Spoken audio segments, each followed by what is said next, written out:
అంగన్వాడీ కార్మికులు టీచర్లు అందరూ కూడా వారు సమ్మె బాట పట్టారు. దాదాపు 7 రోజులుగా వాళ్ళు ప్రశాంతంగా సమ్మెను కొనసాగిస్తూ ఉన్నారు. మరి ముఖ్యమంత్రి జగన్మోహన్ రెడ్డి గారు తాను ఇచ్చిన వాగ్దానాన్ని అమలు చేసి, అమ్మ మీకు ఇచ్చినది నేను ఇంత చెప్పాను, ఇంత చేస్తున్నాను, దీన్ని ఆదుకోండి, తర్వాత దీన్ని అంతా కూడా మీరు అంగీకరించండి అని చెప్పకుండా ఈరోజు తగాదాలు పెడతా ఉన్నావు. పోలీసులకి అంగన్వాడీ వర్కర్లకు తగాదా పెడతా ఉన్నావు. అదేవిధంగా పాపం వాలంటీర్లు వాళ్ళు కూడా 5,000 రూపాయలకు పనిచేసేవాళ్ళు, వాళ్ళకి వీళ్ళకి తగాదా పెడతావు. నేను పేదవాళ్ళ కోసమే ఉన్నానని చెప్పేవాడివి, ఇవాళ పేదవాళ్ళ పిల్లలకి పేదవాళ్ళ కోసం పనిచేసే వాళ్ళకి మరింత పేదవాళ్ళకి నువ్వు తగాదా పెట్టి నువ్వు మాత్రం తాడేపల్లి ప్యాలెస్లో దర్జాగా ఉంటావు. పైగా నేను పేదవాళ్ళ కోసం పోరాడతానని చెప్తావు. సిగ్గుందా నీకు? సిగ్గులేని దద్దమ్మ.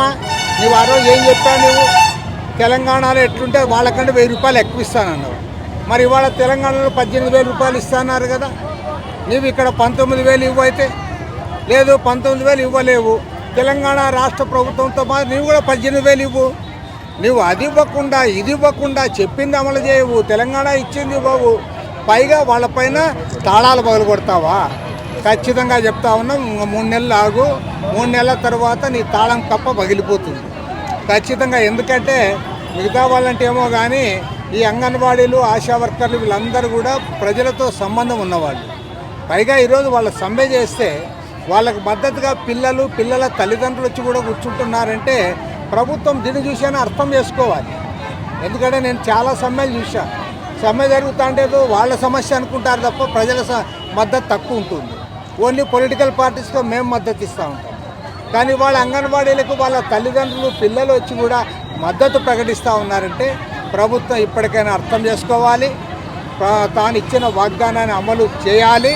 అమలు చేసేంత వరకు కూడా వాళ్ళందరూ కూడా ధైర్యంగా పోరాటాన్ని చేయాలి. వాళ్ళ పోరాటానికి సంపూర్ణంగా వామపక్షాల తరఫున సిపిఐ తరఫున మద్దతు ప్రకటిస్తూ ఉన్నాం. మద్దతు ప్రకటించడమే కాదు, అవసరమైతే ప్రత్యక్షంగా మా కార్యకర్తలు అందరూ కూడా రంగంలోకి దిగుతాం, వారికి అండగా ఉంటాం.